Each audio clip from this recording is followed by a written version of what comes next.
All right, folks, we are back for the weekly challenge with the robot, and we have an interesting hand on tap here. Another 11 count, our second 11 count in a row, but I have to tell you, this is the sexiest 11 count I've seen in a long time.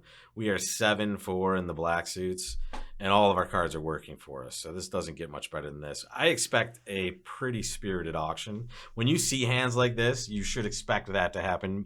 It might be at the 4 level by the time this auction gets back to you, but it's going to depend on where the cards are, who has what. You expect the opponents to have a healthy amount of the red suits, but partner might have those. So here, we don't know what's going to happen, but we should expect some fireworks in spots like this. And we're going to start it with just our normal 1 club opening bid. We're going to see where we end up on the way back. Ooh, okay. Things are going pretty friendly so far. Here, you would think that you would want to rebid clubs here, folks. In fact, a lot of you might just see this and just always bid clubs. But remember, our priority is the major suits, folks. Partner could... Well, what would partner do with 4 hearts and 4 spades? Let's ask that. That would be a heart first, right? So here, we want to pattern out, and we want to give our partner the information that is most important at this point, which is we have 4 spades. When and if they do something else that is not a raise of spades, we will now go back and hammer on that club suit for as long as it takes here. But here, we are simply going to show our 4-card spade suit, and boom, 4th suit forcing. Now, let's get into the details of this convention. This is a good one.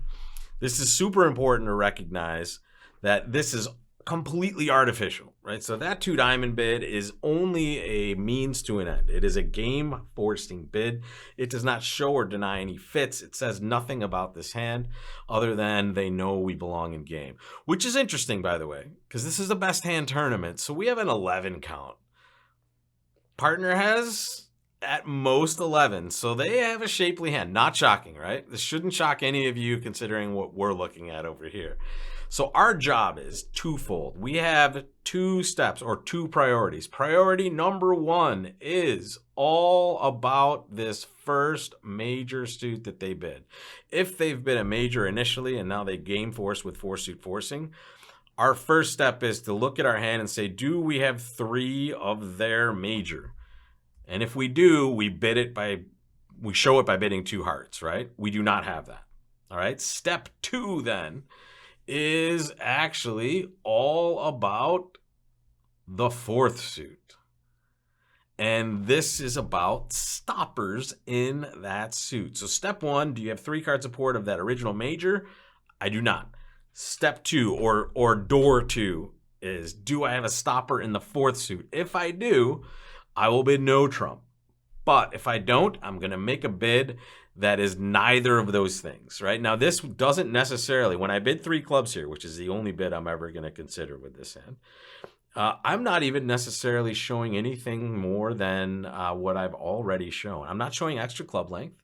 I am denying 3 hearts, and I'm denying stoppers and diamonds. That's it. So I do not have to have this wacky shape with a bunch of extra clubs. I'm just saying, look, partner, I don't have those 2 priorities. I don't have 3 card support, and I don't have a diamond stopper here.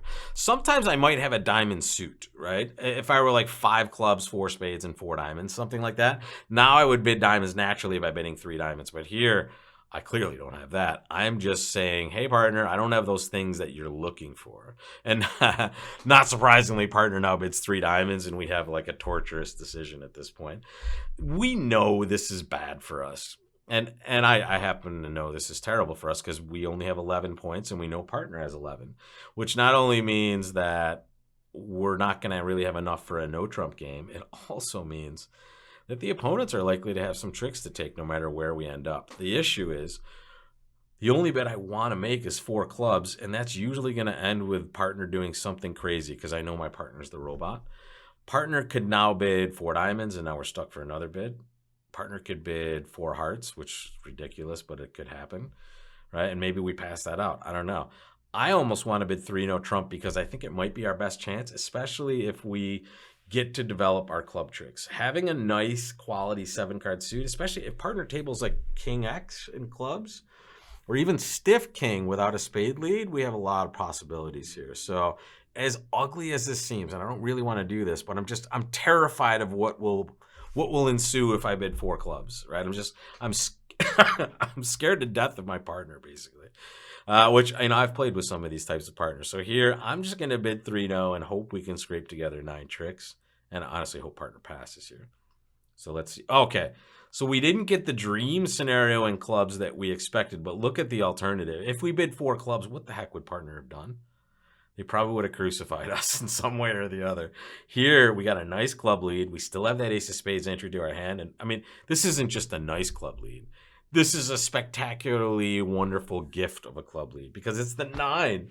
We get to cover with the 10. We didn't see the dream here. The king of clubs would be the dream, but make sure to maintain your entries, right? The clubs are not good yet, and you're not in your hand.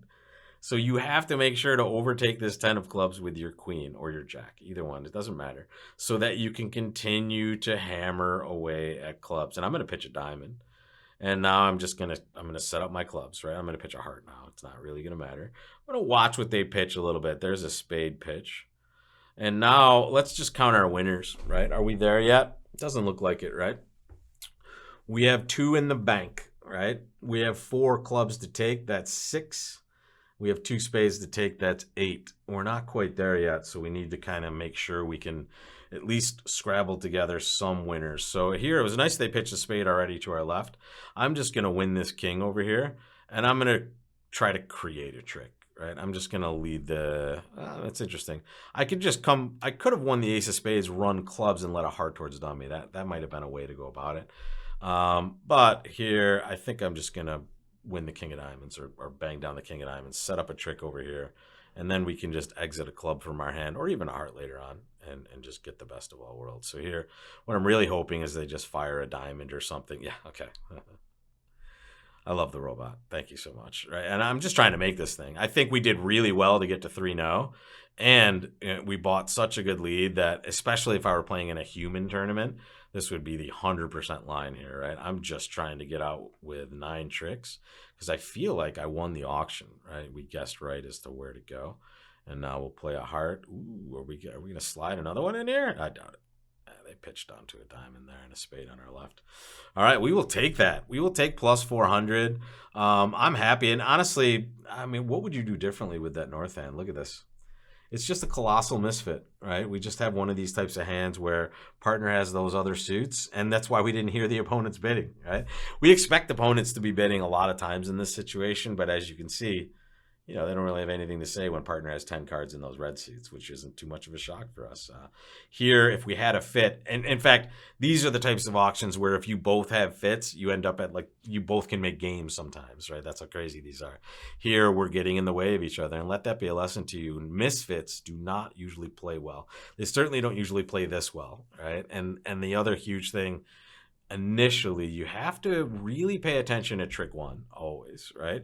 Don't get in the habit of just calling for a card and following suit, because when it goes 10 low, your natural inclination, I promise you, is going to be, oh, I scored the 10. I need to make sure not to take that. But really, this is an alarm. If you do that, you are dead, right? Now you have to come to your hand and with your only entry, the ace of spades, to set up clubs, but then you can never get back there, right? So here you have to make sure to win it in your hand so that you can set up clubs while you still have your entry, that ace of spades, right? So well done us on that first. This might be a 0 for us for all we know, because really, I don't know what's the robot going to do any differently, right? They're definitely going to open a club. They're going to rebid a spade and see 4th suit and bid 3 clubs. What are they going to do over 3 diamonds is the question. That's a really tough spot there. If they end up playing 4 hearts, they're going to probably not do too well. If they end up playing 5 clubs, equally bad, right? So here, maybe we won this one. Who knows, right? I'm not that confident with it, though. Let's take a look at this. Day 2 has some beef to it. That last hand was a shapely monster. Look at this one. Make your call. What do you open this hand? As I count the points. It's a weird hand, but you're going to open it 2 clubs. The question is, what are you going to rebid? And I think you're always, unfortunately, with hands that are like this, that are this strong but are kind of off-shaped, you're going to open 2 clubs and rebid 2-0, right? As weird as that seems, that singleton king of hearts is, not great, but it's certainly not the worst thing. And in fact, you usually with normal like fourth best leads and things, you're going to score that pretty frequently. The problem is when you open two clubs and do anything else, you may have issues wrong siding the contract possibly, and or I like to have a better suit or a longer suit. If my club suit was spades, I would tend to maybe open two clubs and rebid two spades more often than not. But here, I prefer to have a 6-card suit when I do bid a suit of my own after two clubs. And if not, I need to have some shape. So that's why this would make, this would make sense if it was spades to bid two spades because my heart shape isn't the greatest. But I find with the robots bidding 2-no trump in these situations or opening 2-no if I had like less of a hand would be the win, and that's what we're going to do here. Notice that in these particular spots, we will never rebid a 4-card suit, right? So some of you might be saying, hey, why aren't you bidding 2 spades? No way, right? You're always going to have at least 5, but usually 6 when you open 2 clubs and rebid a suit, and that's because even your semi-balanced and hands like this that are actually unbalanced are going to default when they have these sorts of values to this bid, right? So here we should expect partner to understand that, we have 22 to 24 balanced, but sometimes we might not be completely balanced. Now, the other thing we need to know about this auction is this is a new starting point. When we open 2 clubs and we rebid 2-no, this is just like we opened 2-no trump, and that's the way partner should be treating it. So this 3-club bid is Stamen. Right? Just the system we need here. We rush to show our 4-card spade suit. And now we're never unhappy when partner bids Stamen in these auctions when we have a singleton honor or a singleton card in the majors, because we either found a major suit fit and have a side singleton, or partner has 4 of our singleton, both of which are pluses in our book. And one thing you recognize when you get to play this contract in 3-no, the robot will never think you have 1 heart. Okay, just remember that. They're never, ever, ever going to think you have that holding, which is good, right? You want this kind of hidden here. Here, I would guess, if this was a real situation, and again, we've seen the robot leads already in this set that are kind of mind-boggling, I would expect this to be a 4th best lead, and I would expect it to be from 10-4, right? Because we can see the jack to our right. And just remember, the way we play cards and the way the robot plays cards, certainly, folks, is they play cards correctly. So if they had the 10 of diamonds, what would they have played if they had jack 10? You have to recognize that they would always have played the 10, right? Now, a better player might mess around with you and kind of false card in situations like this if they know it doesn't matter for their partner. But here we have several things that lead us to this understanding. Number one, West led the 2 of diamonds, right? So that just is a real alarm bell. That's 4th best, which means they need to have an honor. The only honor left that we can't see is the 10, so it is there. And also, if this player had jack 10 and they were being led towards, defensively when you're being led towards, you play the lower of touching honors, and that's what you would have seen there. So here, yeah, 10-4 is likely to my left. I'm going to play some clubs, right? This is my suit. That's the suit I want to set up. I'm not worried really about anything else at this point. The question is, how are we going to play clubs? What's the best way? And it's kind of a guess here. You could play low towards this holding, but now you lose out to the times where an honor is dropping. So here, I don't mind playing the ace and then low. And maybe we get some luck here from either side. And that's a nice piece of information right there that we'll take. And now we'll see what they return. And now they just clear clubs for us. We'll take that. And look at that.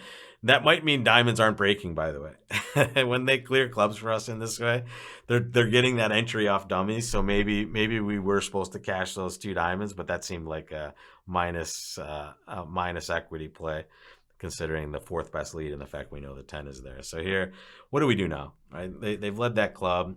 We're in the dummy. Make your play. What do you want to do? Yeah, get some work done, right? You're in that dummy, and it's the only time you're ever going to be there. You're lucky to even get there once, right? You weren't guaranteed to get there at all. Here, though, we do our work, which is the spade suit. We play the 10 of spades. We're hoping the robot covers. When they don't, I'm okay going super deep here and just playing low. I don't think that, and that's nice. We created a trick in spades. And again, I'm not worried about hearts because they're so unlikely to guess that that's the position. But also, even if they do, they have to get all three of those tricks now for it to be a danger. And I'm willing to take that risk here, especially because it's match points, right? And I do not expect them to get the heart suit right because of the bid I made, right? Here we'll see them play a diamond. And let's see if our diamond deduction was right. Yeah, there it is. That 10-4 to our left. The robot made a normal lead. Congrats, robot. All right, now we're going to take advantage of this heart position, by the way. We get to kind of show them that, oh, we can't have a spade left, right? You should pitch a spade, right? Because we have to have two hearts. Well, now maybe if they pitched incorrectly to our left, which I don't think they did. We might be able to have scraped together another spade if lefty pitched the wrong spade, but here it's just going to go normal. And we're going to take our 9 tricks once again. I think that has to be the best we can do there, right? Let's go back and take a look. That's pretty decent results so far there.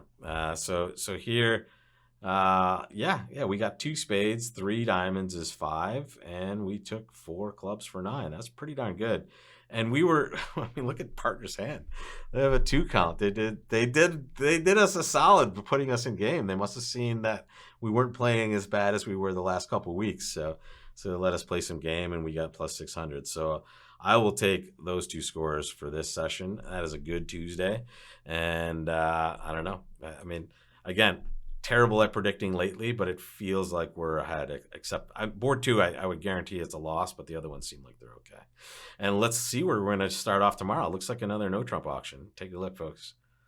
I'll see you for midweek challenge action here on Wednesday for boards 5 and 6. And also, don't forget, we have the bridge quiz this week, which this topic this week is a cool one. Gotta say, it's pretty timely also for the hands we've been playing so far this week in the challenge. It's no Trump auctions. We're going to talk about all the things that will happen after we open and or overcall a natural no Trump. And we'll talk about situations just like we saw where you've opened 2 clubs and you get a restart at 2 no Trump.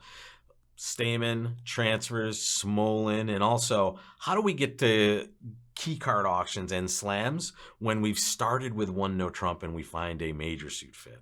All of that will be covered and more Wednesday, which is March 30th. This coming Wednesday, and if you're watching this later on, folks, these are great classes on replay because not only do you get the full instructional and the questions that happen live, you get a whole bunch of notes where you can go back and look at them and extra homework questions. So lots of practice, and that's what these classes are designed to do, folks. Give you a ton of real world practice that you can take it here, get your mistakes in this realm, and then go out there and crush it at the table. So, guys, I will try to fix my speech pattern for tomorrow, and I'll see you here for boards 5 and 6, where we're starting, hilariously enough, with a natural no Trump opening bid. So maybe our no Trump auctions class can help us find out what we're supposed to do in this situation after it gets back to us. So I'll see you tomorrow, folks, either here on YouTube or right there on bridgelesson.com for that class. Take care, folks.